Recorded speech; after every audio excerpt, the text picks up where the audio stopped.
আরে ম্যাডাম আপনি এখানে, সর্বনাশ হয়ে গেছে। সেকশন ডি এর ছাত্ররা ক্লাসরুম লক করে ভিতরে বসে দুষ্টুমি করতেছে। হে আল্লাহ, আমি কি করবো এখন এই সেকশন ডি এর ছাত্রদের নিয়ে? আরে চলেন তো বাচ্চারা, তোমরা দুষ্টুমি করো না, আমি দেখে আসি ওদেরকে। ঠিক আছে ম্যাম। আরে বাচ্চারা, সেকশন ডি তো গেটই খুলতেছে না। ম্যাম আমার কি মনে হইতেছে জানেন, ওরা সবাই মিলে ডান্স করতেছে ক্লাসরুমে বসে। হাট, কি বলতাছিস তুই এগুলা? আমার তো মনে হইতেছে ওরা সবাই মিলে। এখনই সময় এসে গেছে এই পুরো পৃথিবীকে খতম করে দেয়ার। হা হা হা, আমাদের পৃথিবী এখন ঝুঁকির ভিতরে আছে।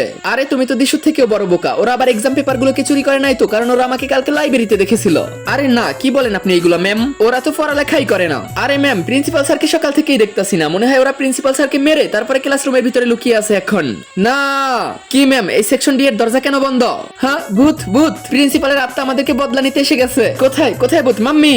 আরে বেকুপ, এটা জীবিত প্রিন্সিপাল স্যার। আরে ম্যাডাম, দরজা তো খুলে গেছে। কি মানে সেকশন ডি ক্লাসের গেট খুলে দিয়েছে? তার আগে তোমার জীবনে যদি এই জায়গাটা একবার হলেও যাওয়ার ইচ্ছে থাকে তাহলে ভিডিওতে একটি লাইক দিয়ে চ্যানেলটিকে সাবস্ক্রাইব করে দাও আর কমেন্ট বক্সে আমিন লিখে যাও। হ্যাঁ তাই নাকি? আরে জলদি চলো। হ্যাঁ হ্যাঁ চলো চলো, আমরাও চলো। হ্যাঁ এটা কিভাবে হলো, কেমনে হলো? এটা কি সেকশন ডি এর পোলাপাইন? আমার তো মনে হইতাছে না। A for apple, B for ball.